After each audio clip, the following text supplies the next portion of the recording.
After, yeah, but we can't, we'll have to be muted otherwise. I just did this so that the KW be in the background. Oh, you can't, you don't want me on there with you talking at the same time.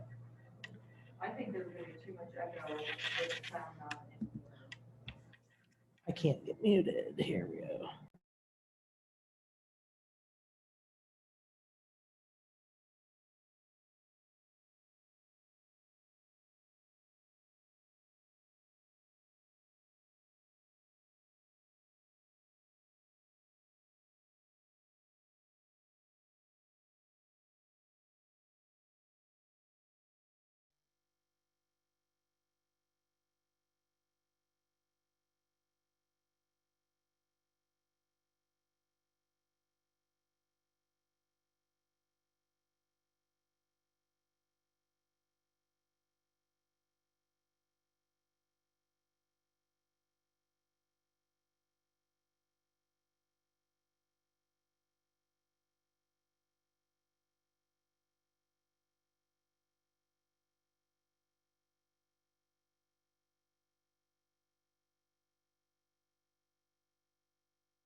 Hey, everybody, I'm going to give everyone just a minute or so to hop on.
All right, well, it's 2 minutes after, and so let's go ahead and get started because we have a lot of information to cover. And first off, I'm very excited for today and for the panel that we're about to have. We've got some real talent that are going, real talented individuals that are going to be able to share with us today all about listings and why they are experiencing such great success with listings right now. Obviously, listings are what you want to have in this market. There are 15 to 20 buyers for every listing out there. And even though they're a challenge sometimes to manage, they are gold. And they're always gold in this business. So what I would like to do first off is I'm going to introduce our panelists and tell you where they're from. And then we will move right on into our questions. If you have questions for them, if you wouldn't mind putting them in the chat box, we will get to those. And that way everybody can hear. So without further ado, thank you for joining us today, both our guests and our panelists. So we have with us today Katrina Judd. And Katrina is with the Realty firm. We have Paul George with Keller Williams Greater Columbus Realty. We have Steve Smith with KW Consultants Realty, Rhiannon Ferrari with KW Classic Properties, Jeff Mueller with KW Capital Partners, and then we have two lenders with us today, Dan Matthews with Savista Bank and Mark James with Rapid Mortgage. So I would like to go ahead and get started with our first set of questions here. And as far as our panelists, just for some rules here, I will start with Katrina on the first question, and we'll go down the line if you have anything to add to what she said, and then we will go backwards and start with the last person that spoke on the way through. So without further ado, everybody will be speaking on this first one, because the first thing is, tell us a little bit about yourself and how long you've been in the business. So Katrina, if we could get started with you, that'd be great.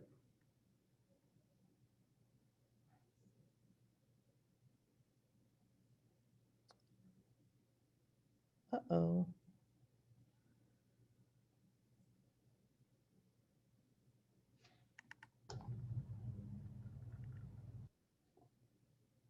Can you guys hear me? Okay. Yeah. So Katrina, are you able to? Let me see if she's muted. There we are. I think she's muted.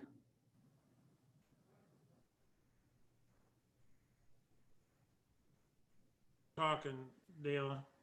I'm sorry? I think she was signing on as you were talking. Oh, okay. Well, you know what? Let's go ahead and start with someone else. We're going to go down the line here and just tell us a little bit about yourself and how long you've been in the business. So I'm going to go with our second person up, Paul George. Are you ready?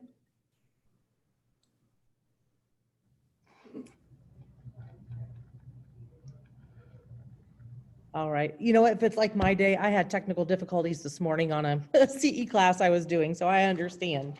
Paul's not ready, but I'll start off if you want.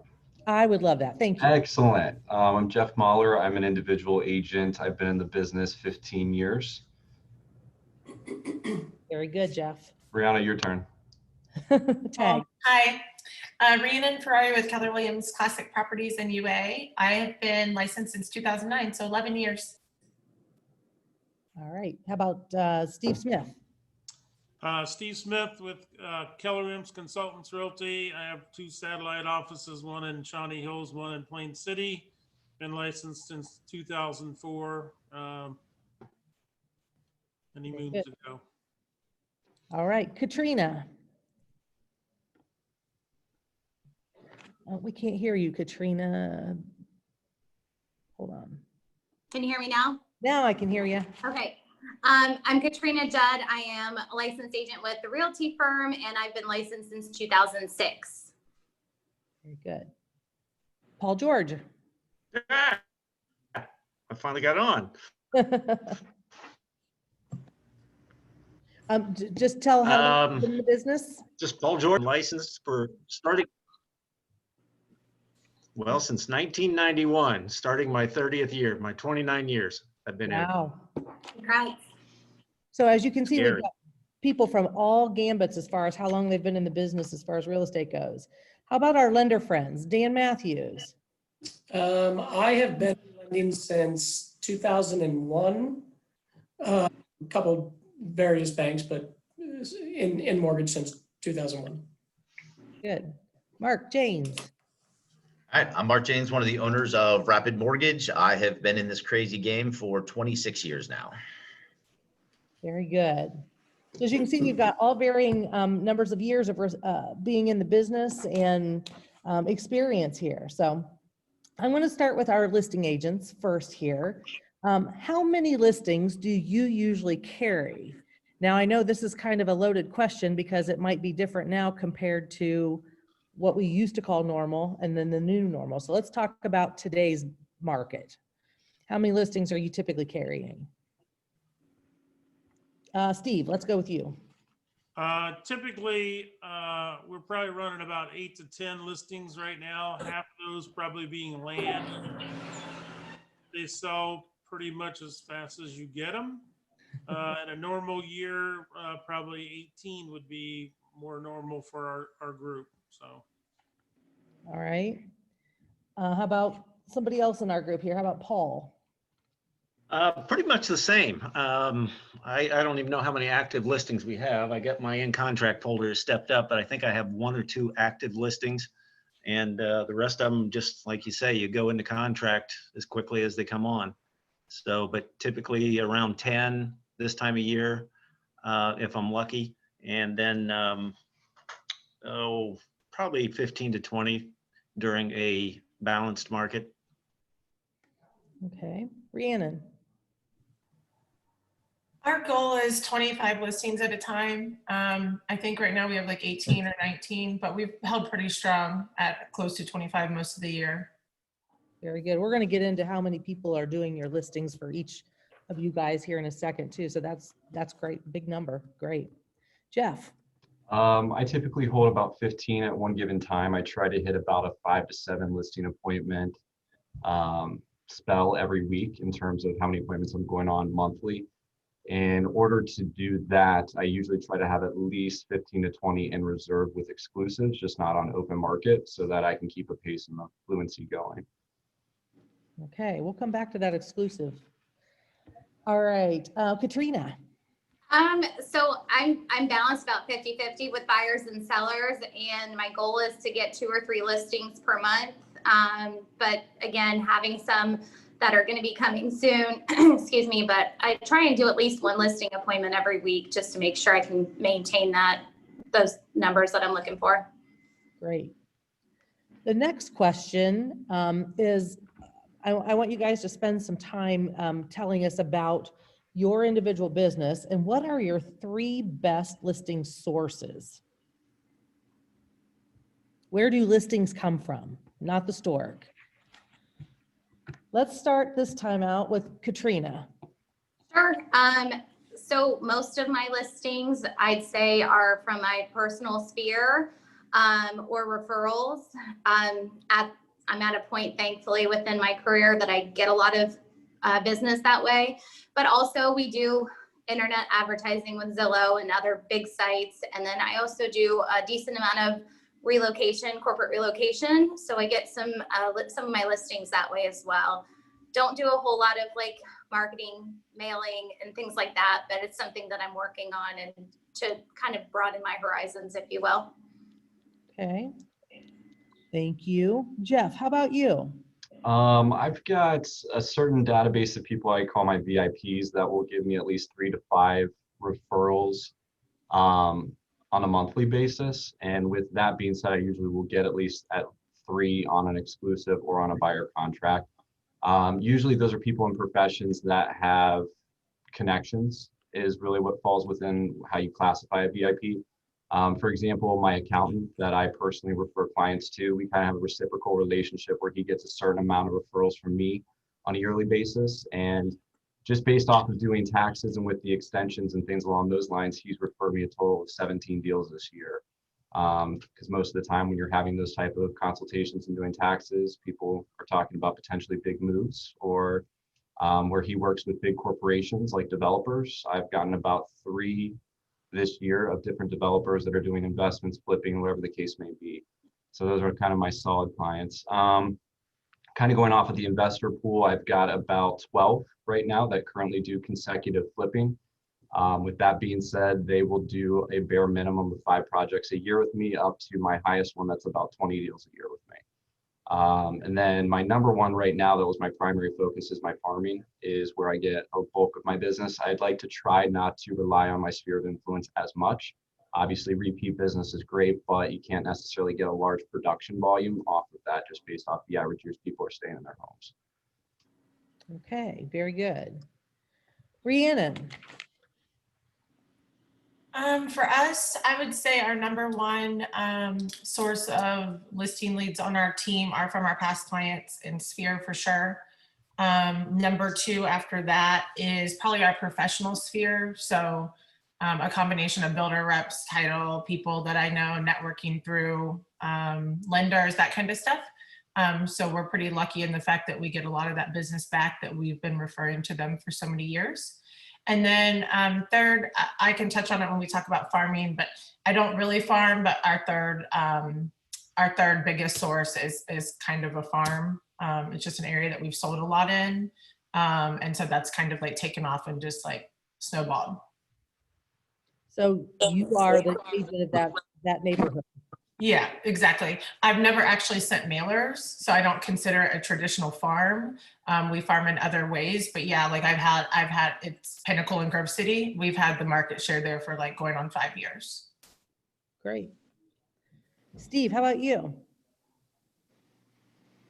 I'd say probably 60% of my closings come from my sphere. Um, I'm in a referral group where I probably, last year I did $77,000 in commissions just through that referral group. Those are like insurance agents and stockbrokers and local folks that are in the PAL area that refer me business. And then we have 2 or 3 farms that we, pound, Shawnee Hills, Plain City, PAL area. So that'd be the next best thing for me. So. Okay. Paul. Paul does, over the years, I've developed my own database that you call it a sphere. I'm up to, gosh, probably 17, 1800 people. One of the things I do is I send out a unique email every month or so. The unique email is very personal as well as very local. And I think that really helps. I just sent one out today. I can't send more than 1,000 at a time, so I have to break them up a little bit. Sent out one today and I already got a couple of responses back from it. Every time I do something, I get some sort of a response, whether it's, hey, how's your family doing? Or, hey, my mom's getting ready to sell her house. You need to go see her. That's one way. Another way is that I live in Highland Lakes and up in Westerville. I also do a lot in Medallion. And the reason I say that is because they put out a magazine every month. And I do a little advertisement in there, but I also write an article in there every month. And that article is, again, unique. It's never the same. It's very current. That's what people want to see. And I've probably gotten as much off of that as anything. People seem to think that, I don't know if expert's the right word, but being a resident there, as well as being the president of the Homeowners Association, all that stuff goes into giving me some credibility. But more often than not, they say, yeah, I read your articles all the time. What's your dog doing these days? Because it's very personal for me and that type of thing. So, but there's always real estate in it too.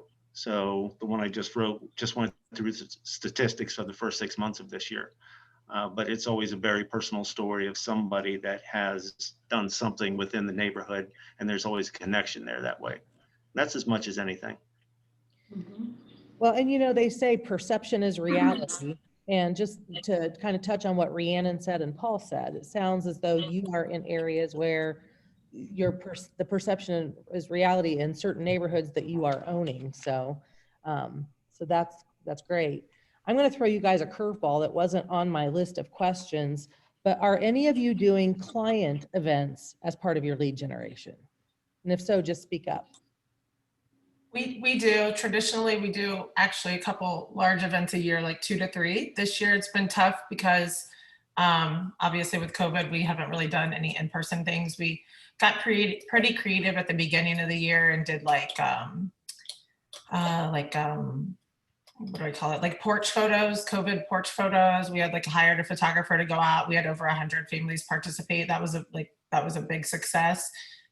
We've done a couple other things as far as giving back and supporting some of our past clients that are first responders and nurses and doctors and that kind of stuff. As we're coming to an end of the year, we're trying to figure out what we're going to do this year, because we don't normally do a huge Christmas party. So I don't know how that's going to work, but I would love to have ideas from people on what you guys are doing. Okay. Anyone else? Same. We've done a lot of the big holiday parties at the end of the year for clients in the past. And lately we've kind of gone to doing a little bit more one-on-one personal touch where we, kind of pick our, like Jeff said, our VIPs, and it might be 100 or 150 clients, and we actually hand deliver a holiday gift. And it's just nice to catch up. I try and let them know ahead of time if I'm going to be in their area, and they come to kind of expect it. And it's just another way to get in front of your clients and just touch base and say, hey, and thanks again for always supporting us. Great. Steve Smith and Associates, we did our first Shred It Day. We're trying to find something that was kind of social distancing, and felt that was something we could kind of manage pretty well. We did a little kind of tailgate as far as the, past national championship games. So we kind of watched those and had a little tailgate set up, and, clients really seemed to like it, the shred it part of it. I think the thing about it is you got to let people know way in advance if we're going to do a shredded day, because it takes some time for people to go through their documents. They just don't have stuff they're ready to throw away. So my tip for you would be to plan that way in advance and make sure your people know about it in advance. So it was well received. Good tip. Has anybody done like Halloween pumpkins or anything like that? And what are your thoughts about doing it with COVID? Because I thought about doing that, or even to like a neighborhood that I want to market to. But do you think that people would be turned away from you leaving something personal on their front porch, or what are your thoughts on that? I approached a pumpkin patch type organization and basically did coupons so that they got 10% off on the pumpkin, but it was individualized where they could go do it themselves, but they still got the touch from me. So I like that. Okay. If you're interested in pumpkins, I would talk to somebody from Consultants in Marysville. They have a huge deal they do every single year, and they're probably got a good angle on it. Okay. I heard this Thank year you. they did a drive-through and they had people masked and gloved. And instead of coming up and getting your pumpkin and lingering for a long time, it was a drive-through pumpkin system. Yeah. I like it. Kind of like the shredded thing. People just kind of popped their trunk, and we took stuff out of their trunk and put it in the shredder. So Thanks. I was talking to one of my agents I was coaching with within the last few weeks here, and she always does a client appreciation event and didn't want to not do it this year. So this year she hired a food truck and is having everything outdoors, having it socially distanced so people can still participate, and having individual items that they can come up and get from the food truck, just like you would with any other vendor, et cetera, but doing it in person, but from a social distance, if you will. So one of the things I was hoping that you might talk about, Jeff, is I remember on a previous panel, I thought you talked about how you would take your clients out to dinner once you closed and then ask them to bring friends with them. Yep. And I know that may not be happening right now during COVID, but Not would so you mind much, no. sharing that? Because I'm sure hoping like the rest of you, COVID's over here before long. So I'm really big on just trying to connect in terms of what people do professionally, not just on a personal level when you're doing a transaction. And so I had a client that was just starting a catering business, and it was really tough for her to get established because typically they have, some type of headquarters or kitchen to go to, and she did not yet. So my deal with her was to just do like a flat 300 to 500 ballpark, depending on what the dinner was. And when I close the transaction, we can give the option to the buyer or the seller, basically, prior to possession, obviously, to do like a dinner party at their property. And it's a way to give a tour for a buyer that wants to kind of initiate that. My only requirement or request would be that they bring a couple from work, family member couple, and a close friend couple, so that I can maintain conversation within a setting of at least 10 to 12 people. But for me as an individual agent, client events are nearly impossible. A lot of people they want my attention, or it's my mindset of I have to make sure I'm talking to every single person that comes through, and it's very difficult for me to do that. So breaking it down from a macro concept to a micro is the best success rate that I have. I line it up kind of like a listing appointment, just a little bit more extended to about a 2.5 hour schedule out. We coordinate all of it prior to the closing so that it's not like, oh, hey, we just closed and it's awkward to have this conversation, but let's do your dinner party.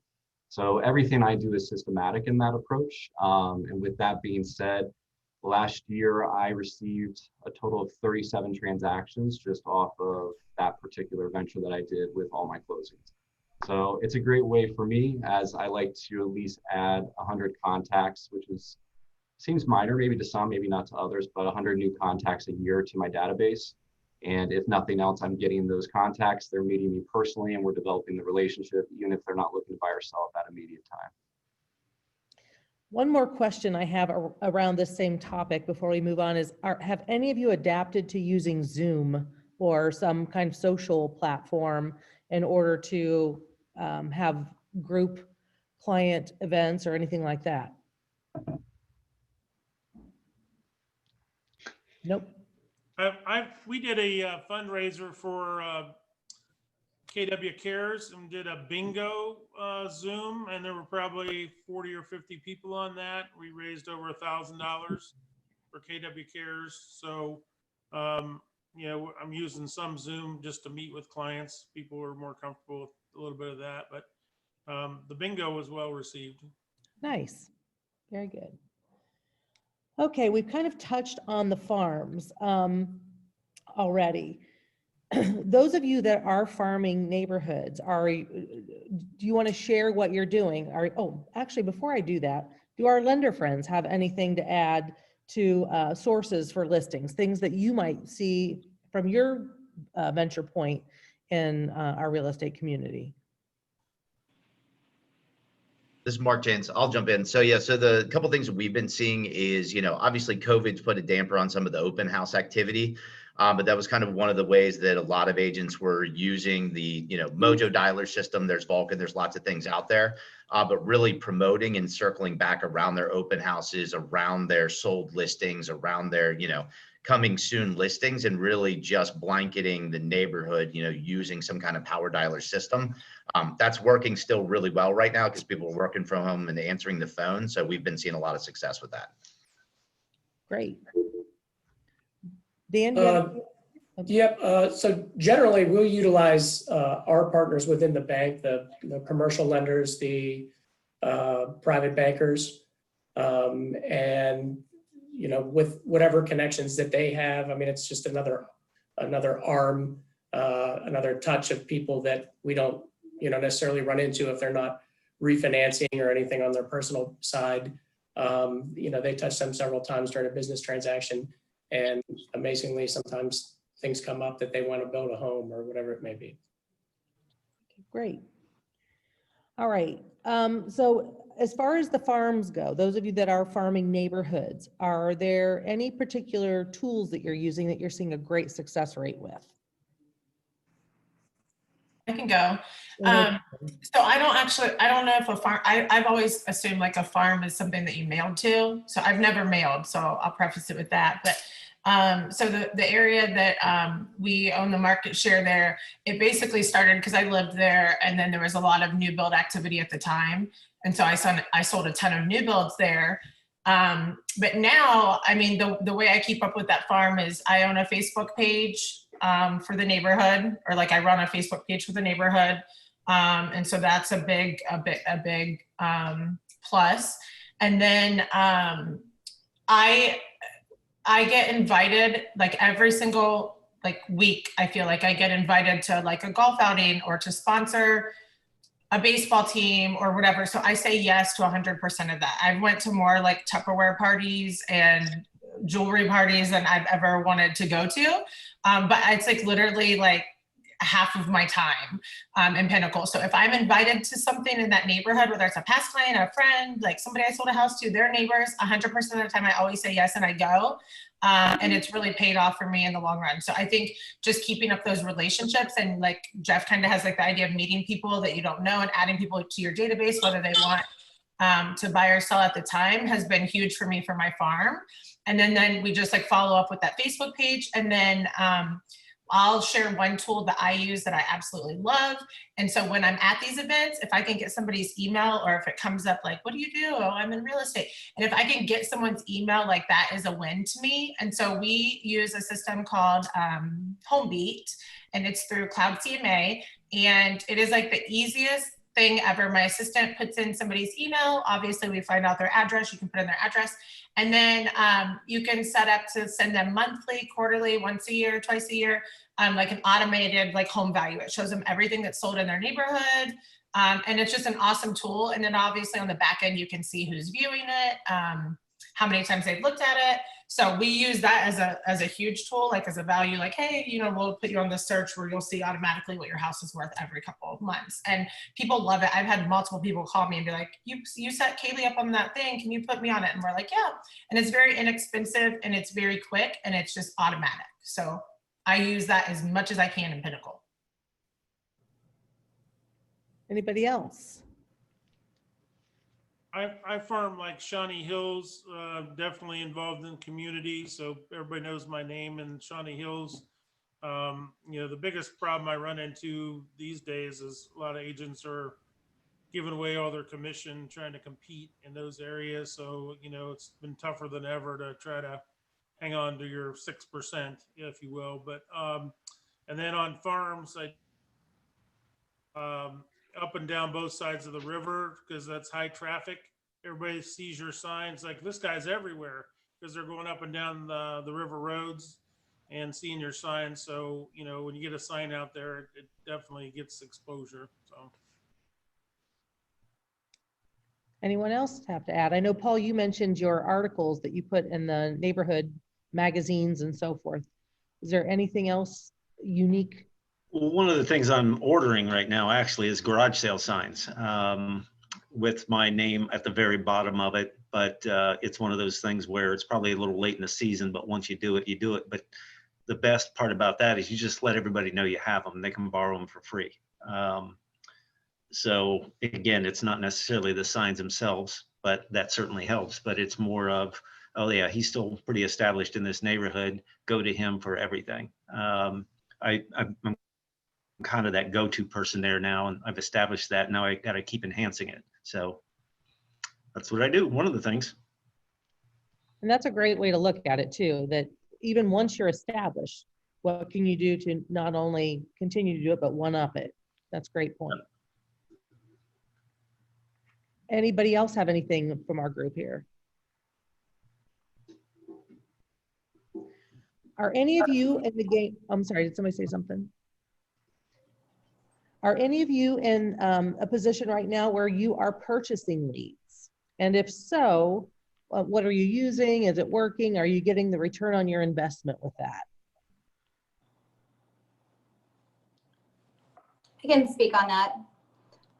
We've always kind of put a good bit of our marketing dollars into Zillow, even through the highs and lows. But if you follow up properly and you take the time with those leads, there really can be some good ones. Obviously, there's some that aren't great, but we've had pretty good success for years with Zillow leads. Same for us, not specifically sellers, but we pay for leads on Realtor.com and Zillow, and I have 3 agents on the team making 6 figures from just internet leads, so it works for us. Yep. Very good.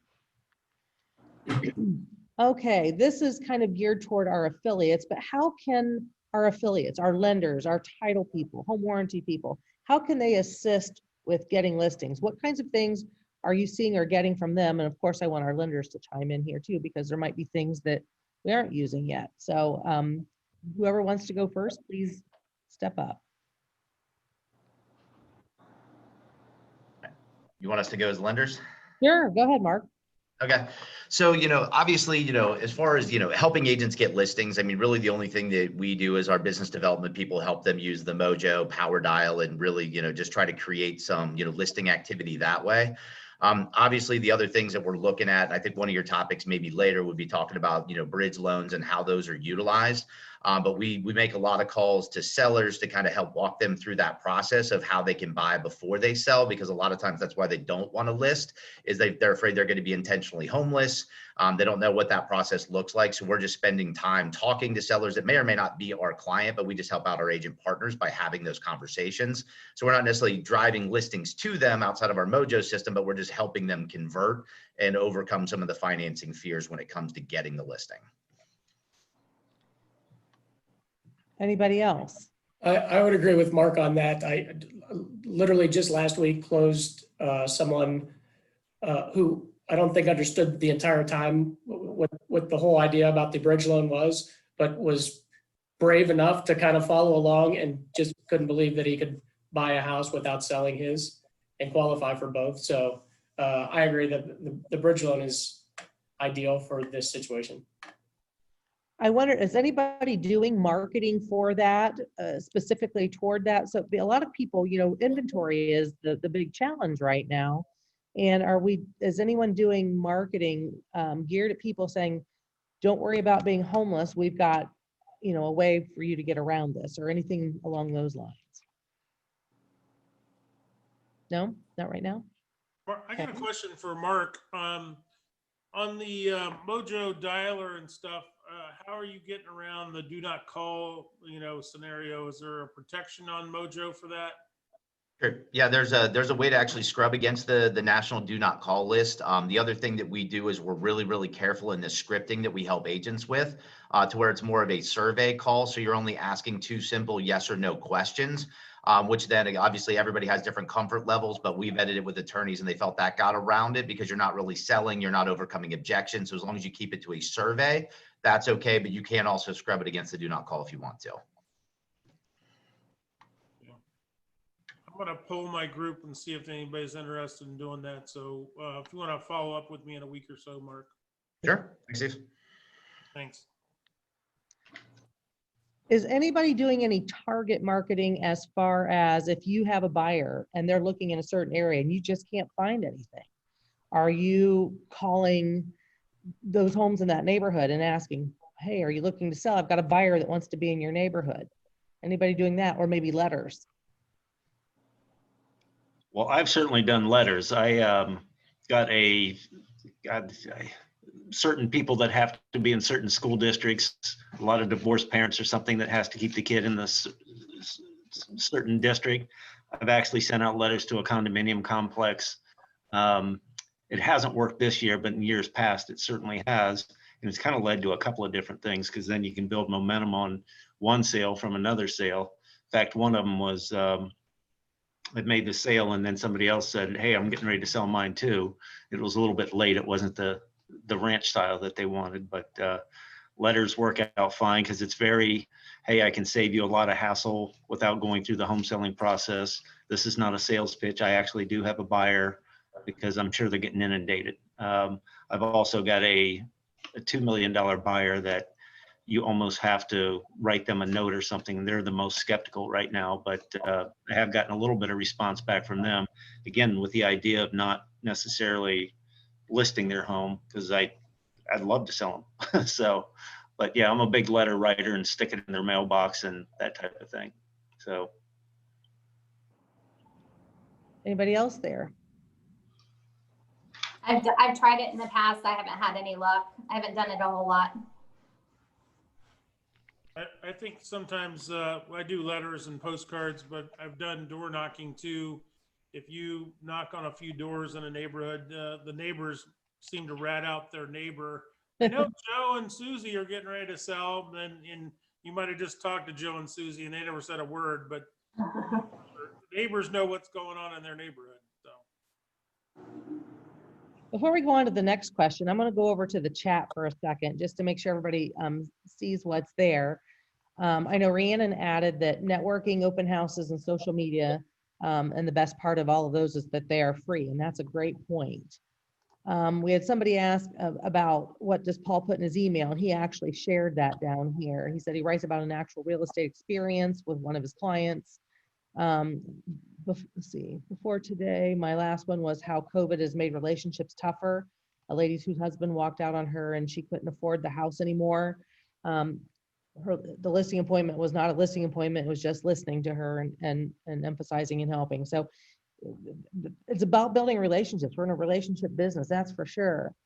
We also had someone, John Cooper, added that they are doing, they do beach and park cleanups and give out free branded t-shirts and coffee and hot chocolate. So it's another way to, again, be out there amongst your peers in the neighborhoods where you want to be. So that's great.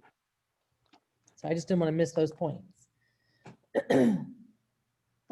Going back to the bridge loans, we might have some newer agents here on the call, and for Dan and Mark especially, do you guys want to talk about kind of how bridge loans work and help educate the agent to help educate their clients in using those? You want to take it, Dan, or you want me to go? Go ahead. Okay. All right. Yeah. So, I mean, the way the bridge loan comes into play, the typical challenge of when somebody wants to buy before they sell, the two things that come into play are debt ratio. Can they afford both homes? And also the cash for the down payment. A lot of times they're pulling their, planning on using their equity from their home to put down on the next property. And the bridge loan accomplishes both of those. So you can do an interest only payment on the bridge loan to be able to help the debt ratio and afford both properties with some additional flexibility. So that helps out the debt ratio. And you can also tap into the equity in the home prior to it being sold, so that the borrower can still put that 20% down, 30% down on the next property.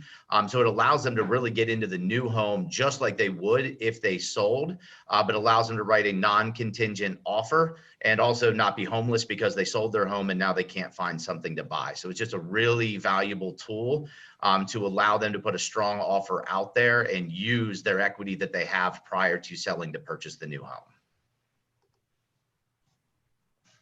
Dan, you have anything to add to that as far as maybe helping these guys use that as a tool? Yeah, I mean, it definitely is worthwhile to check into for people that, are not real brave in becoming homeless. But it does open doors and allow you to do that. I had a client call the other day, and they were convinced that they wanted to sell their house and then do a principal reduction and recast on the new home. Now they had the means, they could have done it, but it was just an extra step. They could have done the bridge loan and accomplished what they were trying to do, is put 20, 30, 40% down on the home. So what Mark said was right on. I mean, it's cash, debt ratio, and credit score, and you take care of two of them with the bridge loan. Is there very specific things you can look for if we're sitting there and they say, okay, we've got $100,000 equity in our house? Is it easier for you to do it when you say, give me some general numbers as to what it would take to get a bridge loan percentage-wise? Typically what we look to do is to go to 90% of their equity position. We want to leave 10% in the property to pay for realtor fees, tax prorations, everything else. So if their house is worth $300,000, we take 90% of that to go to 270, subtract their existing mortgage balance, and that's the amount of cash that we can pull out of that property to use as the down payment on the next house. Okay. And then they take that equity, they put it as a down payment towards the next house. Mm-hmm.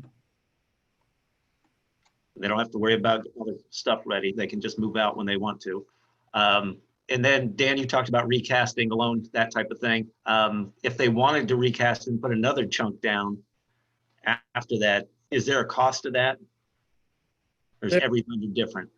For us, I have several different investors. For us, there is no cost. There's usually I can only speak with, just in general, there's usually a minimum principal reduction requirement, in the industry. I don't know, Mark, $10,000 maybe. And then it's as simple as just requesting that your loan be recast and recalculated. And similar with us, there is a $300 fee, but we cover it for the client. So we just do that as a thank you. The investors typically charge $300, but we cover it, so it becomes zero cost to the consumer. Okay, Mark, using your example, let's say they had $90,000, $100,000 to put down on a $500,000 house. That interest rate on the bridge loan, what is that compared to a 30-year fixed loan? So there's a couple different options with it. Typically, we try to do an equity line on the existing home where it's going to be prime plus something. So it's a variable rate because it's designed to be done over a short period of time. They're going to sell that typically within 30, 60, 90 days after the fact. So the rate's, going to be higher than market. I mean, right now, 30-year fixed rates are in the 2s.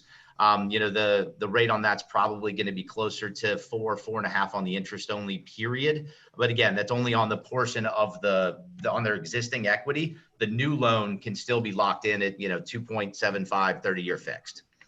And one last question, the equity line, you skip your first month's payment basically when you buy a house. How about the equity line? Do you skip that? The equity line again, there's a couple different ways. There's, don't want to get into too much in the weeds on it, but there's several different paths to go. If we do it as the separate equity line in new first mortgage, you would have an interest only payment on the equity line portion 30 days after you take it out. So you don't skip it, but it is 30 days out. Yeah. Okay. So I knew that because Dan and I are working on one now, but it's I just want to make sure everybody else understood it as well. Because if we don't understand it, sellers certainly won't understand it. If we try to explain it to them, I just say, talk to Dan or talk to Mark, talk to whoever. So that's not our, that's not our issue. We just say, if you're a candidate for it, that's how I look at it. Well, and hopefully, because you guys are also good at what you do, you're going to have their house sold and they're not going to have to make that payment and it'll be paid off before then. Well, 9 times out of 10, I say, let's get it set up just in case. Yeah. And then you put the house on the market, and sure enough, you're right, it sells. Maybe you move back to closing a week or something like that, but that's probably happened 3 times. So Yeah, to Dale's point, we set up 10 bridge loans last month and only did 1. The other 9 were SIMO closings. They sold and bought on the same day. So it was extra effort up front, made them a non-contingent, but then we didn't end up needing to use it. It became a traditional sale, but still, accomplished the goal. How long can you take a bridge loan down the road? I mean, how long can you have one? The bridge loan. So there's a couple different things. If somebody's not planning on immediately putting it on the market, if we do the separate equity line, they could technically keep it for 25 years. They just wouldn't want to because it's adjustable based on prime, not a fixed rate loan. But if something happened, they could just basically use the equity line, pull out their equity to buy the new house, convert their existing home to a rental. So there's lots of different options on how they do it. A true traditional bridge loan is designed to be finalized within 6 months, but there are flexibilities around that. Okay. Yeah, I can agree with that. It's just, I mean, it's essentially a home equity product. So however long you want it to float along, a couple $100,000 on a variable rate, that's up to your comfort level, I guess. Any other questions or thoughts or comments around bridge loans? Certainly a good strategy to create non-contingent buyers in this market, make them more competitive. one last quick question. Is there a difference between a bridge loan and an equity line, guys? True. Yeah, there's some variance to it, but the equity line product can be used as an effective way to accomplish the same thing as the bridge loan. It really just depends on exactly what the client's goals are and the time frame to sell. If somebody tells me that, hey, I'm going to hold on to this for a year, we would talk equity line product so they can keep it out forever. If they are listing it right away, there is a traditional bridge loan, but they can be used interchangeably. So we refer to it both ways, but there are different products even within the bridge loan. That, again, it just depends on customer needs and goals. Yeah, I would agree. I use the same term. A bridge loan is a home equity product for us, but we either use it in first lien position or second lien position. So first lien position is usually when we need to get that debt ratio down. But essentially it's the same product, just a matter how you use it. Is there a credit score requirement for the bridge loan? They're going to be higher. So, I mean, it's not going to apply for like an FHA buyer that's got a 620 credit score. I mean, typically, probably even starting the conversation would be 660. It's a lot easier to get done at 700 plus. So it really is designed for your cleaner, conventional buyers.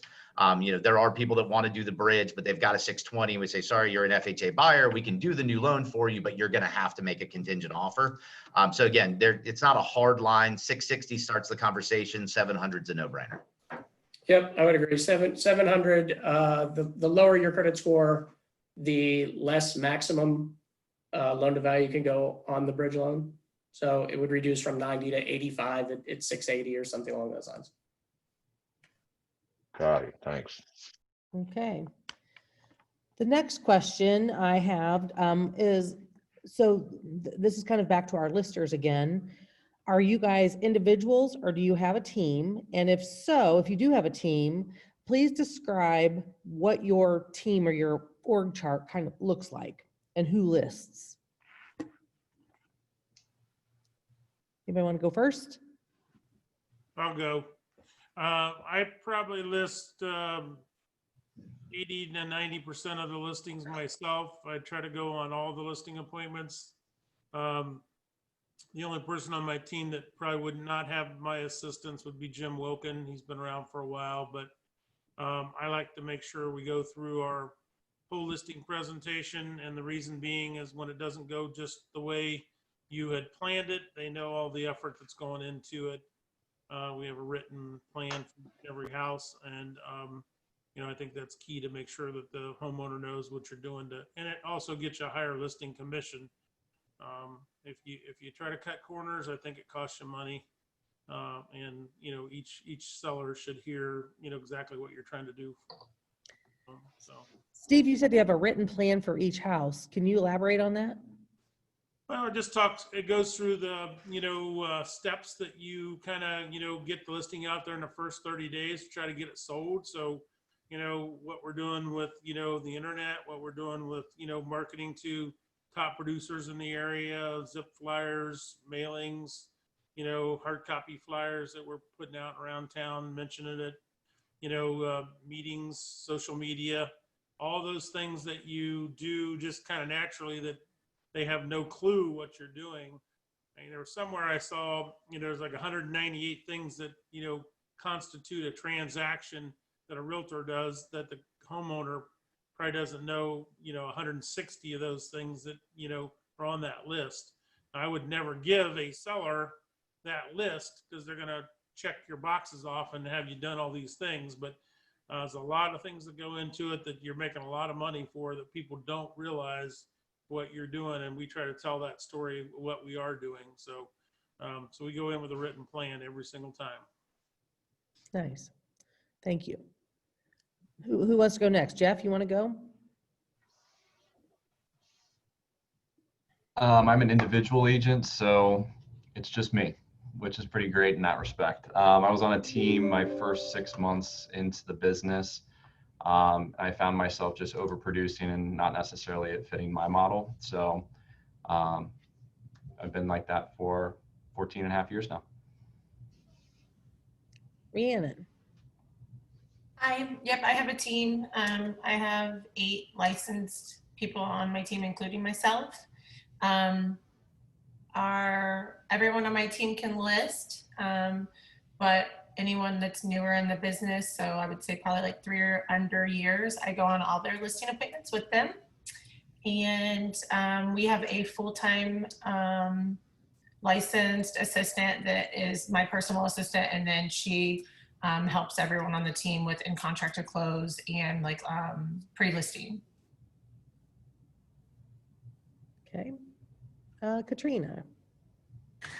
So our whole brokerage, I am in the car, but I'm not driving. So if you're looking, I promise I'm not driving. But yeah, so our whole brokerage is a team. I've been with this same group since 2007. And yeah, so we list everything in Charlene Fairman's name, and then we're listed as co-listing agents. So we still get credit, and I'm still the main point of contact for everything. But yeah, so we have some agents that pretty much just handle buyers, some that are focused mostly on sellers, but most of the agents on the team, which we're a pretty small group, we handle both buyers and sellers as, almost as independent agents, but all within a big group. So That's a great segue to my next question, which was, do you work with buyers? So yeah, it's typically for the last few years, it's been about 50-50, although this year has been more about 60-40 with. Uh-oh, I think she froze. Okay, Paul, let's go on to you. My system is a little bit, pretty much everybody's kind of independent, but everything does go under my name. Of course, when Zillow leads and things like that come through, that goes back to them. I do let them have a little bit of reign as to what they can do to market it and things like that. The hard part is having them explain to their clients, why is this going under Paul George's name instead of them? So we've got to make sure that that's done. What was the last question you asked? The last part of that, though? Do you also work with buyers? I think it's extremely, extremely important to work with buyers. Being an agent for as long as I've been, I know it's not necessarily the thing to do, but I think it's so important just to be out there, seeing, touching, feeling, and going through the experiences buyers are going through. I think that only helps my sellers because I can relate to their experiences as well. I think it's a big mistake not to do that. At least to go through the process of going through a bidding process and being on both sides of it. I'm a big fan of it. It's a pain in the butt. It's probably not the most efficient use of my time, but the face-to-face is, you can't beat that. I've gotten more client gifts to me this year from buyers than I ever have. Just because, and they almost feel bad for me sometimes when we don't get a house. And I just keep laying the groundwork, and I always end up with something to the effect of, somebody's going to give the seller what they want. Are you ready for that? So yes, I work with buyers because I think it's important. So. I agree. Do any of you not work with buyers? I probably have about 10 to 15% of my business that I personally work on as buyers, but I usually pick them up October, November when it's slower on the listing side. So I want to kind of stay in tune with what buyers are going through. But, in the spring and summer months, I try not to work with buyers as much. Okay. Do any of you have any tips as far as your teams go, as far as maybe something that you find that's working great for you? Do you hold them accountable? Do you have standards? Anything around that? Our team has a monthly team meeting. We also have individual mentoring every month. And then newbies are probably, on a weekly basis that we're mentoring. So I'm trying to set expectations about goals. If you come on my team, you're required to do certain things, certain amount of open houses, certain amount of, things that are required to be on the team. It's not just kind of an independent contractor kind of job at all. So. Okay. Anybody else?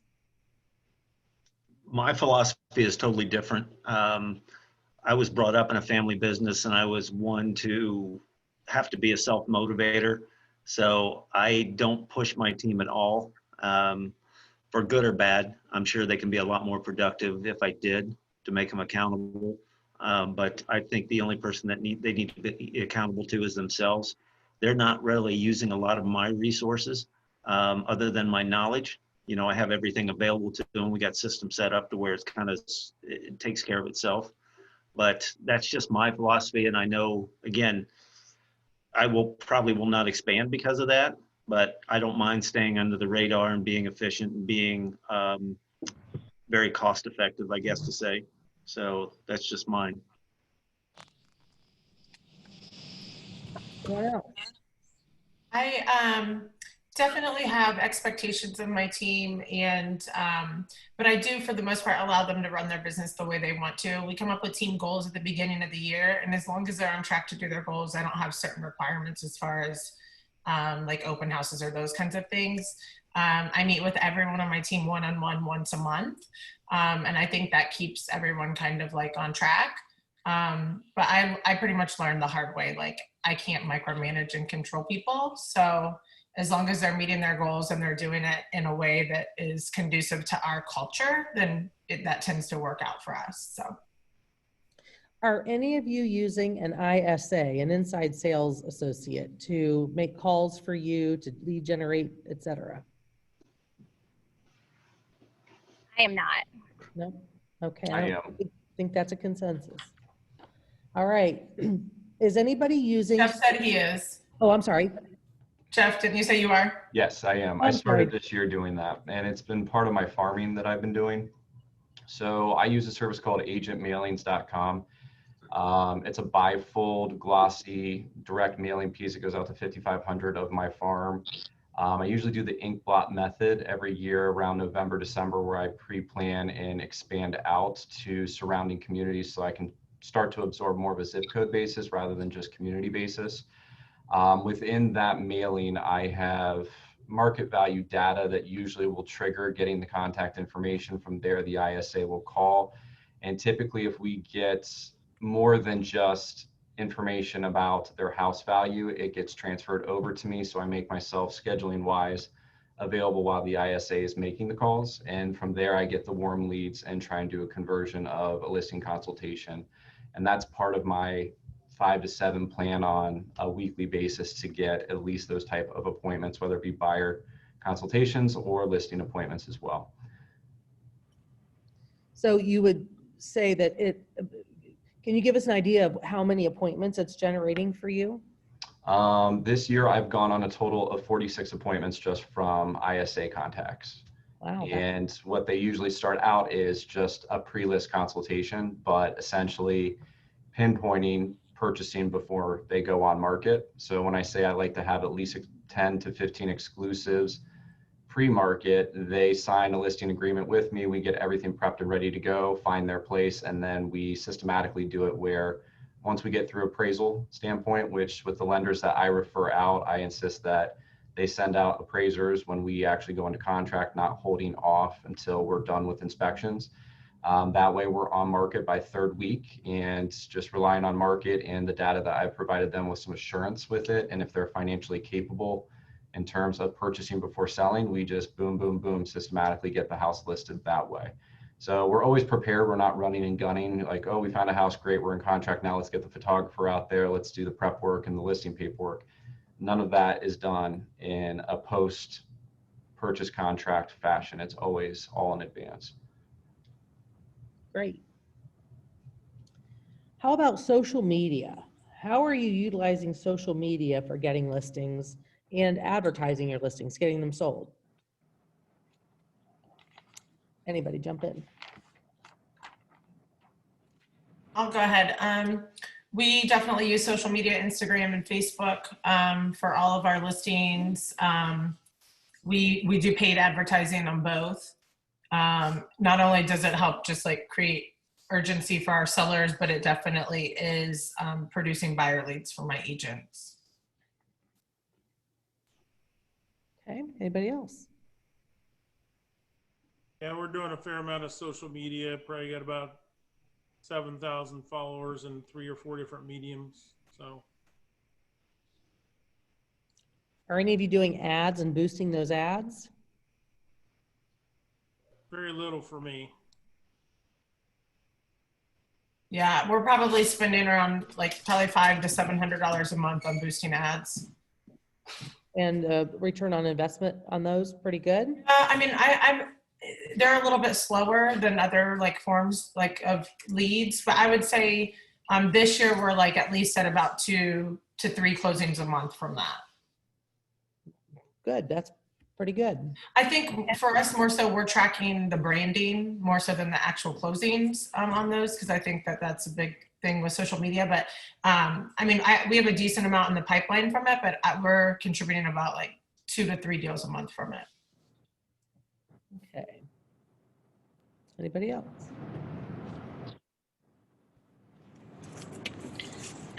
I've done a little bit of social media marketing. I try and keep, can you guys hear me okay? Yes. Okay. I try and keep like my Facebook and whatnot a good mix of business and personal, because I think if you get too much business on there, then people aren't interested. Of course, I have a business page as well. I've had a virtual assistant who's done some like regular posting for me, and I feel like the return's just okay. I think if I needed a way to pick up more leads, or I didn't have enough business, it's definitely a way you can. I just haven't. It's not the easiest way, I think, to get good buyers, or sellers. So I haven't done a whole lot of it. I think we're losing you, Katrina. All right. Anybody else have anything to add on social media piece? Not frustrating. All right. Are you using a listing presentation? And if so, is it something that you send them ahead of time, take with you? Is it paper? Is it digital? And are you using a 2-step process? Are you using a pre-listing and a listing process? I can hit on that. With COVID, I did hit a larger portion in the beginning stages of it with listing consultations over Zoom. So typically I would do a 2-step process where I drop off a listing packet and the sellers could either vacate the property and leave the front door unlocked or be there and just social distance at that point. I would preview the home and then we have a follow-up phone call within 24 to 48 hours to do the formal listing consultation. Numbers wise and honestly, efficiency wise, I found it to be much better than the two-step physical in-person, multiple hours into it type process. So, moving forward and whenever the normal comes back to normal, which we don't know, I'm going to probably keep this as a primary option rather than doing listing consultations. Just for an individual agent, it kept my schedule a little bit more efficient, and kind of narrowed it down to sticking to the time limit in which you allot for with the appointment and making sure that that's presented first and foremost before you even get on the call. Whereas, being in some of these listing appointments where I try to be 45 minutes to an hour, it would run into an hour and a half to 2 hours. And then at that point, just depends on how bad you want that listing, if you're going to really stick to it for the 2-hour period or not. Very good. I agree with that. We've condensed ours quite a bit, and I do a PowerPoint, and I also bring a folder with information, but I very, very rarely do a two-part listing presentation. I try and kind of cram it all in within 1 hour and just kind of stick to the good stuff, and usually that's sufficient for, I think, a client to decide whether or not I'm the right fit for them. I do a one step, and it's definitely in writing. I might do a follow-up, phone call if I'm kind of not getting the price that I wanted originally.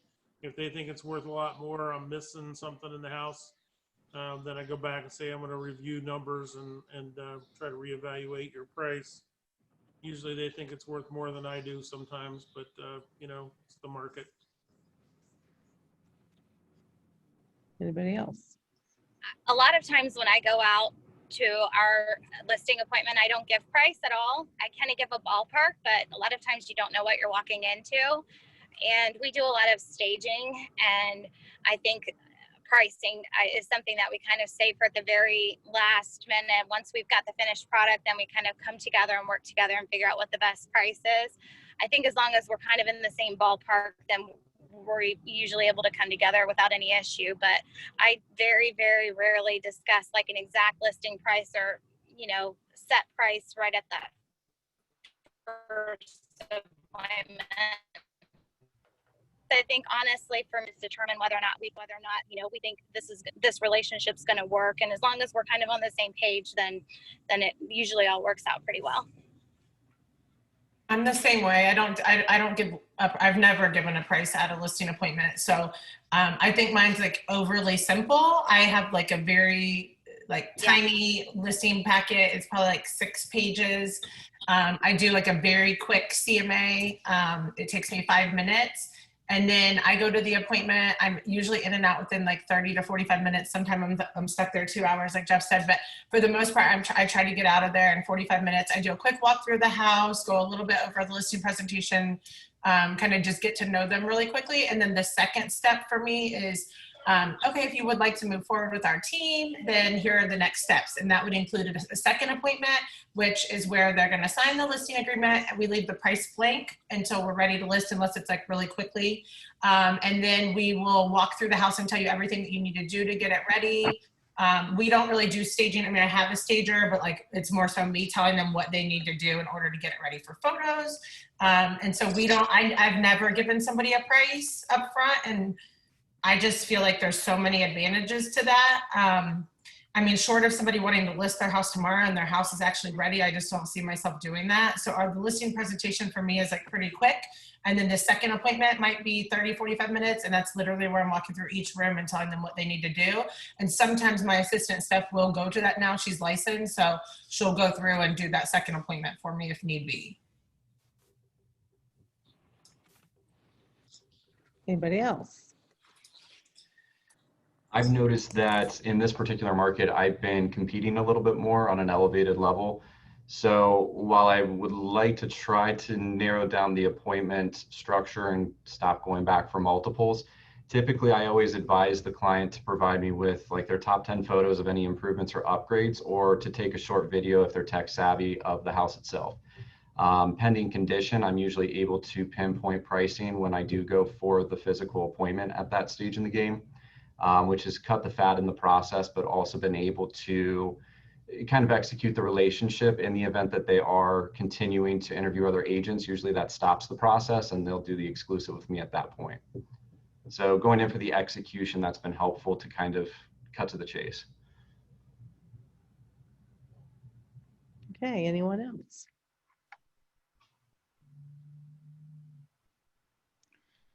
I'm going to move now more into the some of the tactics. What are things that you guys think are most attractive to a seller? I know every seller's goals are different. Some it's the most money for the property, some it's timing, some, you know, there's different goals with each person, and that's one of the things you have to do early on is peel the onion and figure out where that seller is. What kinds of tactics do you see as being great ways, both putting the property on the market? Do you do like a, you always list on Thursday to start showings on Saturday, have open house, that kind of thing? So tactics that way. And then also, what kinds of things are you seeing or that you think sellers do want to see to make an offer most appealing to them so that that buyer can be chosen for that particular property? So tactics in both areas, both putting the property on the market and then also, you know, what the seller should look for to get it sold.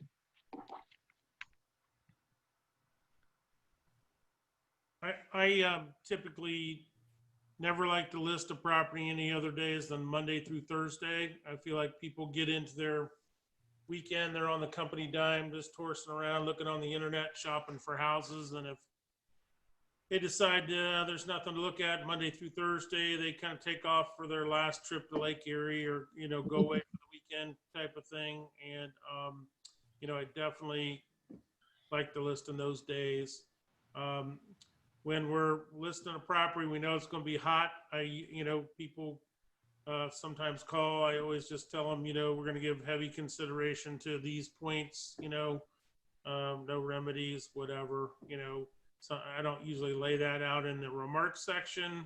I've seen that done, but anybody that calls, we kind of let them know, you know, what's important to seller. I agree with that. I typically list on like Wednesdays, showings start Fridays. And then I in the same way, I don't typically put in like the agent remarks like offers due necessarily by like Sunday, or if an agent calls me and asks me, of course, what's important to a seller, then I'll disclose that. But I think sometimes if you put like the deadline up front, and I'm sure it goes either way, but sometimes when you put the deadline up front, then you're sitting there at Sunday at 3:00 and offers are due by 5 and you don't have anything yet. So when agents are calling and saying, how many offers do you have? You don't have any yet. So it kind of, I think, can do like, it's not helpful to your seller sometimes if you do that. But once you have, you know, 1 or 2 and then you want to put a deadline on it, then I think that's then that's fine. But I oftentimes don't put a deadline until we have something in hand. But listing like middle of the work week, showing start Friday, and usually give it Friday, Saturday, Sunday to give enough time for plenty of people to come through, tell my clients to leave town for the weekend or go have fun. And then of course I try and avoid like a lot of holiday weekends and things like that as well, just because I think, you know, a lot of times buyers are out of town or they've got other plans. So I try and avoid holiday weekends if I can. Okay, great. Next, anybody else? I'll go ahead. We don't have like a specific strategy as far as listing goes, like what day of the week or anything like that. It's more about our seller schedule. So like, especially during COVID, we've had multiple people have to go to hotel rooms for a couple of days, you know, like maybe they're like compromised or they have newborns and they just don't feel comfortable people coming in and out of their house. So when it's convenient for my sellers or around their work schedules or when they can be out of the house for several days at a time and certain price points is kind of how we do it. And then, you know, it's just kind of like the buyers need to come when my sellers are available. So we don't really have a strategy, like there's not a certain day of the week that we won't list a house. And then as far as like what the sellers are wanting to see, like we do put information in agent to agent. So like like our sellers prefer 2 weeks possession. They prefer a closing date of the end of October. And so, I mean, I think there's a lot of opportunities in the contract to increase seller certainty. And when you're following directions as far as like what's increasing their certainty, I think that's ideal. I would say my biggest pet peeve as a listing agent is for buyer's agents to send me contracts. They've never even contacted me, or they definitely didn't read any of the instructions as far as what my seller is looking for. And, you know, and then they'll call me and be like, well, we would have given more possession. And it's like, it's on agent to agent. So you probably should have put in your first offer when we have 10, 15, 20 offers. So I just think that buyer's agents in this market, like, aren't looking at the contract as like an opportunity to create a lot of seller certainty. And so on the flip side, when I'm working with a buyer, we have a list of things that will make your offer stronger to a seller. So we're like, here's this list that our team has come up with. The more things you can do on this list, the greater chance you have at winning. And so then they get to choose from that list, like what they're comfortable with, right? Yeah. So that's kind of how we do it. Who else? I think Rhiannon's exactly right. I like the idea of a list. I mean, you always give your clients, as on the buy side, all the different options and things that they can do to kind of strengthen their offer and put their best foot forward. But at the end of the day, they have to feel comfortable with it. And I think making sure your clients are comfortable and knowing that, you know, you've got their best interest at heart is key. Again, it's all about building that relationship, and, you know, you kind of just have to let them know, like, people are out here doing crazy things, and if it's meant to be, it'll work out. And if not, there will be another house. And then I think that buyer's agents, the number one thing that I am seeing that kind of shocks me, because it's free, is building a relationship with the listing agent. I mean, it takes nothing to make a call, send a text, and, you know, working both with buyers and sellers, it makes such a big difference when you have that conversation with the listing agent and find out, you know, what's ideal for their sellers. And reading the agent to agent remarks makes such a big difference. And then on the listing side, you list a property and you have 5 offers and you haven't even talked to these agents, and you're like, so it just makes a big difference. And it costs you nothing to just reach out to the agent on the other end of it and just work on building that relationship, because I think it means a lot. I do think we got to create the right expectations for both buyers and sellers, because every situation is totally different. You know, when I'm in a price point of it's a little bit higher and the sellers are coming in expecting, you know, to have the quit showing the house after Sunday because it's going to be sold, is not always the case. So you just got to kind of play it both ways. I think it's on a case by case basis. I think all of it is. I think we know if we have a $150,000 house, then we can start saying that here's what we're hoping to get, that type of thing. On the buyer side, you know, one of the nice things I think one of Mark's teams has done it for me is he'll call the listing agent. The lender calls the listing agent and said, these people are good. Here's the pre-approval, they're rock solid, or here's what the things are, here's what they can do for you, that type of thing. I think that gives some instant credibility. I look at lenders when I get multiple offers because I have experiences with them, and I'll tell my sellers that. I'll say, this is a situation that could come up. I don't know about this one, or this one's had a really good track record. And same thing with the buyer's agents. Like you said, if you get a buyer's agent that doesn't bother to give you a call and say, hey, my offer's coming in, I just wanted you to know these are great people, that goes a long way. You know, if I get one with anybody on this thing, I'm going to look at that. If everything were equal, I'll look at that more favorably than I would with somebody who didn't bother to call me.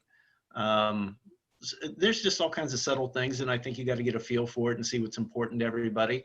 You know, with everything being equal, I think there's a lot of other things that you can do to just be nice, just be, you know, just be out front with it. It's not that hard. But, you know, and, you know, the worst things, it's funny, 10 years ago, we were looking at things like short sales and things like that, where you were just doing cartwheels to get an offer. And now I hate making those phone calls to the other 10 agents saying, hey, your full price offer wasn't good enough. That's tough too. And you've got to prepare everybody for that. And I think over time it happens, but you know, you get somebody who's not looking and is not real familiar with it. We're in a real estate bubble. We know what's going on, but somebody buys a house once every 10 years or something, or sells a house, they don't necessarily know. So, you know, you just got to be on your toes and be nimble to understand everybody's situation. And to touch on that, I think what you said, as far as it's very frustrating when you working on the buy side and the listing agent doesn't even reach out or let you know, like, hey, went with another offer. So I think just sending us a nice email, I kind of created a template that I kind of change around, but just doing things like that, it makes a big difference in this business. So next time around when they have the listing, you know, they're not going to, you know, just ignore you when you send your clients offers. So I think just that personal relationship and connection is very important. It looks like Julie asked us a question. I'll answer from ours. She's asking about like gap coverage and like what we're seeing as far as that goes.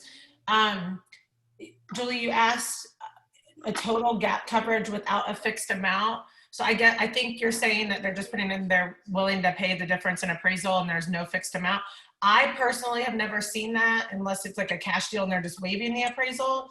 On all of the offers that we've written and seen, our buyers or the buyers that are writing offers are writing an amount, like gap coverage up to X amount of dollars, 5,000, 10,000, 15. I've never seen one that is like, is not fixed. But one thing I do want to, so, I mean, obviously I have buyers agents on my teams that are writing tons of offers that they are not getting. So we've been kind of putting a list together of what things people are doing. And I'll share one thing that I think, so I feel like earlier in the year, gap coverage, that's all we heard of.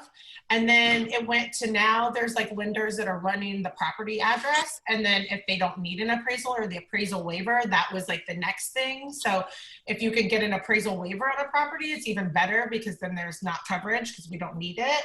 So that's a great thing. I found out yesterday, I don't think we can do them on duplexes, but anyways, and then one thing I've seen lately that has won like multiple times is somebody doing maybe gap coverage, but in addition to that, or is writing in that the buyer will pay the seller's closing costs or amount. Like, so buyers will pay $7,000 of the seller's closing costs. I've seen that if they have extra cash, that has won a lot recently, which I was really surprised by. And then obviously like as is and or no inspection or no remedy is popular. And then I've been seeing a decent amount of non-refundable deposits, not in earnest money, but non-refundable deposit up front. So we'll give your seller X amount of dollars whether we ever close or not. So Something to add I saw on one was that the buyer offered to pay the seller's moving expenses. So that was another one that was, one of our agents actually got a deal by doing that. Did they put a cap on it? They did. Okay. Yeah. One thing that we'd like to throw out there, so, you know, a lot of realtors aren't leveraging their lender partners enough. So there's a lot of weird things in contracts, appraisal gap coverage, you know, they're going to pay the seller's closing costs. And a lot of times we've heard from listing agents that they didn't really know if that's real or if the buyer just threw it in there. So we've started tailoring our pre-approval letter where you guys need to pay attention to agent remarks. So if you tell me that they've got a $12,000 appraisal gap, we're putting that on the approval that we have already verified those funds, just adding some additional legitimacy to it. So don't be afraid to leverage your lending partners and say, hey, I need this on the letter to help get this offer accepted. We don't see it enough. So we like to call the listing agent. We like to add that stuff because we want to see the buyer get into contract as well. So if you're not leveraging it and trying to strengthen that approval letter in some way, I think you're probably missing an opportunity there. So lean on your lender partners to help strengthen the offer. Anybody else have anything to add there before I ask another one that's related? One good tip that I've been doing this year, I've had a few buyers that were just getting murdered in the 250, 300 range, specifically in the Northwest region. So one of the inspectors that I refer out, it's basically a duo. And what we'll do is, I mean, I had one client that literally every single house I showed, she would just write an offer. I don't even think she loved the thing. But at the end of the day, getting the permission from the listing agent during my showing time frame to have basically a preliminary inspection on the property so we can waive inspection. I've gotten a few clients in contract just based off of having those removed contingencies. Jeff, what does your inspector charge to do that if it's not like a full home inspection? And how long is the appointment typically when you do that? So obviously with the 30-minute increments, which is why we put the two together, he charges $400 and it is a full inspection. They just basically divide up interior, exterior and knock it out while we're looking at the house. I basically will go over this in a consultation with the buyers to say, here are your options and here are the risks. Obviously, financially, there's a risk if you don't get the house still, because I have gone up against quite a few where people are still waiving inspections, and I have unfortunately seen no gaps on appraisal amounts either. So some of those that were just really tough in the heat of it, you just kind of have to think outside the box and do it. I've had a lot of my lenders also fully underwrite, obviously contingent on appraisal, but if they don't have appraisal needs, then it's basically seamless at that point in time. I've also had my clients get their employers to put employment verification letters together that I attach with pre-approvals, so that we can assure the sellers and the listing agents that there is no furlough or termination that is brewing, basically. We have them timestamped, so it's not like, okay, they got this letter 3 months ago. It was literally within 48 hours. And always showing proof of funds as well, obviously, with appraisal gap to show that it's not being applied towards down payment is, I say, get your bank statements ready like you're paying cash. So literally covering every single basis, any buyer consultations, gotten my clients prepared where they're not gulping all this information an hour before the deadline of highest and best. Escalation clauses, yay or nay? I think about 50% of the people do not want to see an escalation clause. Do you ask the agent if it's something that they would accept, or do you write them at all? I ask them, would you like to see one? I feel like sellers almost always want them. It's us agents, whether we are wanting them or not.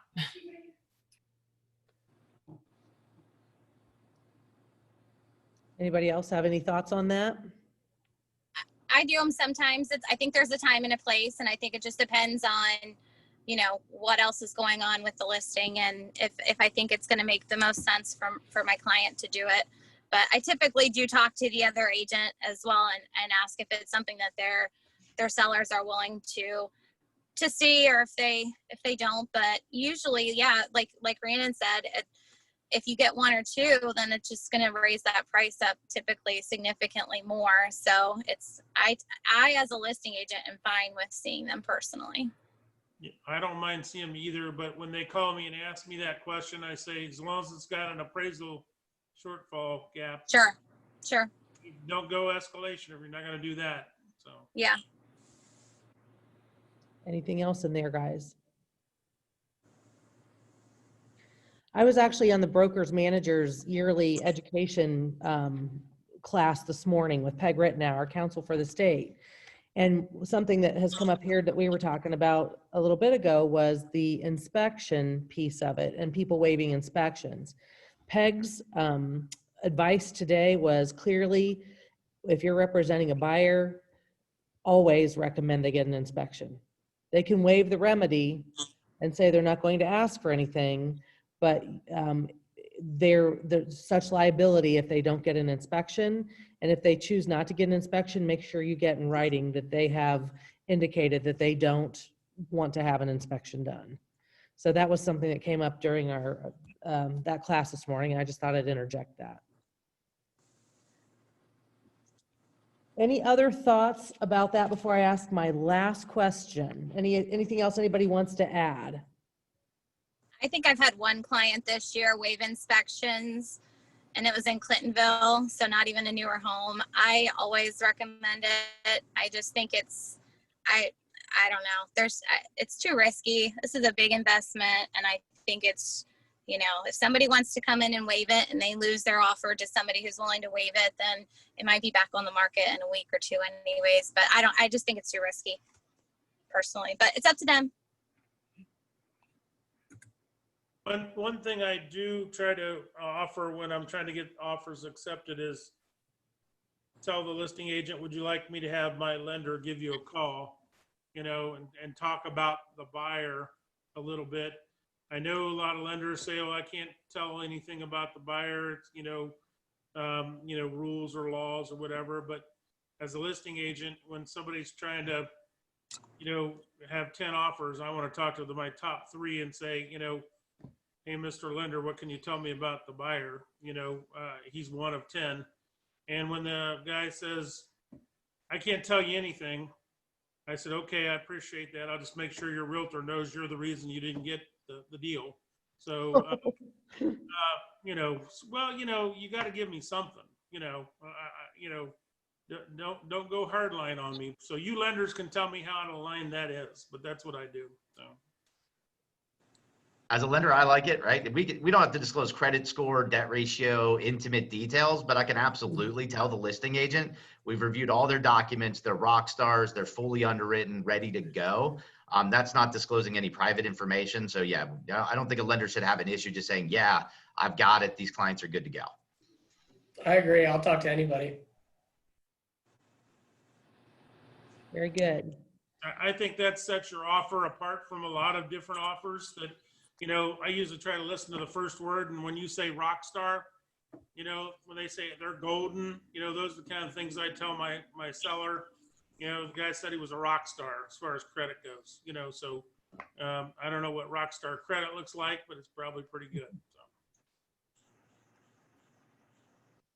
Anything else any of you guys have to add or ask even?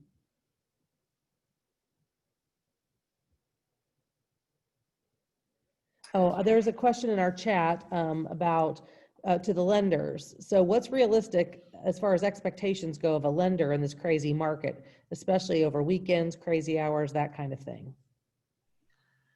I mean, I can only speak for us. We think it's, we work when you work, right? If you've got a lending partner that you're referring business to, you need to set those expectations up front and be honest about what you're going to need.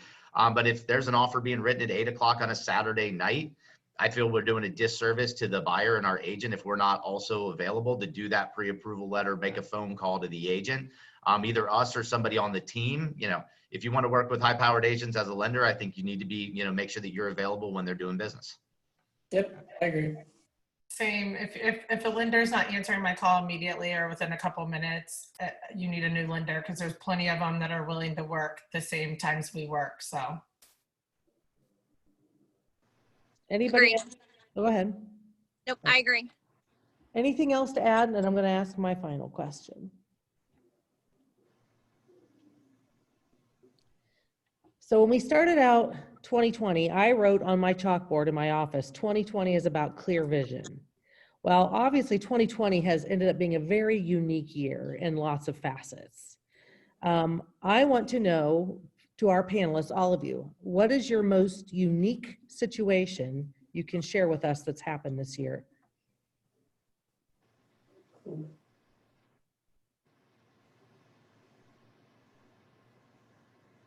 And I didn't give them that ahead of time, so they didn't know. Does a 30-year fixed rate at 2.25, is that unique? That's pretty unique.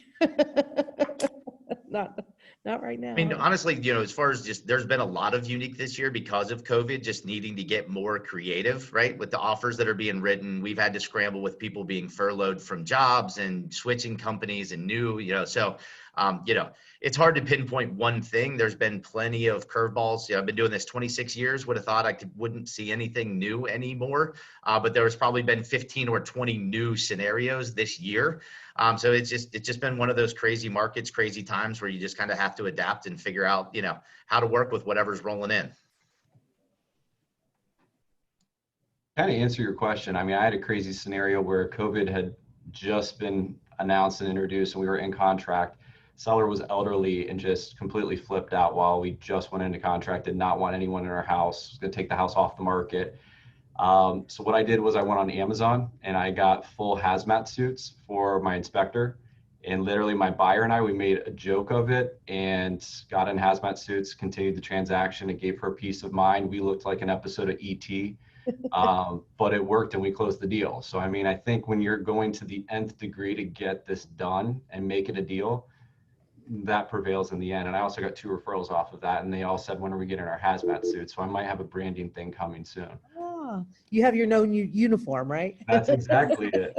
Better than what I've been wearing, I tell you that much.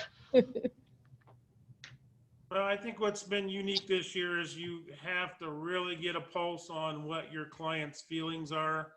I get people that, almost want you to take your mask off when you get there. It's like, we're over it, you don't have to wear a mask. Then there's other people, I've walked off their porch and we're about to close the deal and see each other for the last time. I said, can you guys take your mask off so I can see what you look like? So when I walk by you in a grocery store, I know what you look like, So it goes from one to another extreme. So getting a pulse on your clients' feelings about the way of the world is been unique.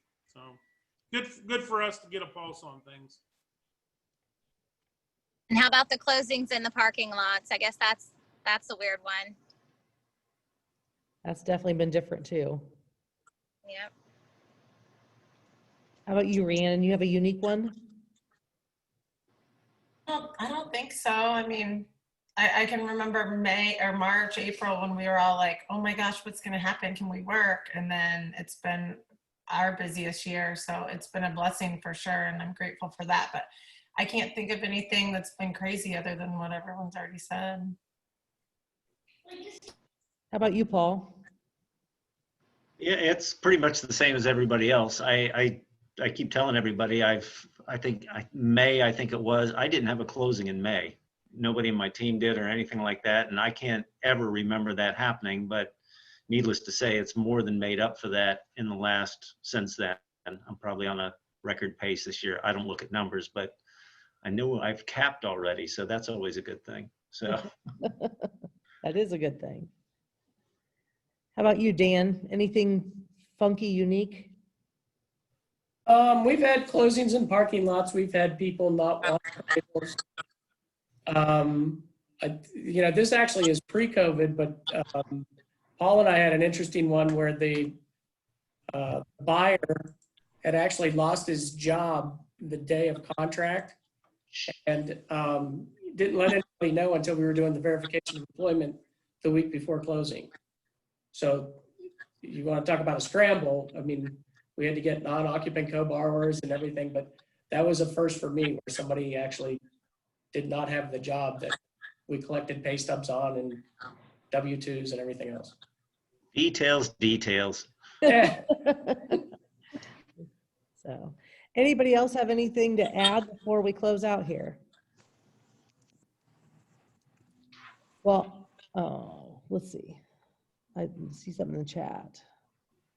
Unpredictable house falls out of contract, back to square one. Homes go off the market so fast, can't delay, must show them to get an appointment right as soon as possible. Hard to plan, balance family around it. Sole agent and divorced parent, finding time management hard. Well, time management is actually something we're going to be doing in a class the first part of November. So stay tuned for that. What I would like to do is, first off, I'd like to thank our panelists for taking time out of your busy schedules and participating in this today and letting us pick your brains. I'd like to thank all of our guests for being on here. We're all in this together. And I think the more that we learn from each other through this process, the better off we all are going to be. Because as you can see, we've got, several very talented people here with great success rates, doing things all just a little bit differently. And so, taking those nuggets, applying them to your business. But the main summary that I ended up with today is you still have to do the activities. You have to show up. The basics are still there. It's talking to your sphere of influence, your people. It's holding open houses. It's, doing the tasks it takes to be in this business. So this business is simple, but it's not easy. It's just a matter of making sure we do those every day. So thank you all for being a part of our panel today. I'm very thankful for all of you, and keep up the good work, man. I love this year. It's been fantastic for all of us. Thanks again, and my hat's off to all of you. Thank you. Thanks, Dayla. Bye-bye. Take care. Bye.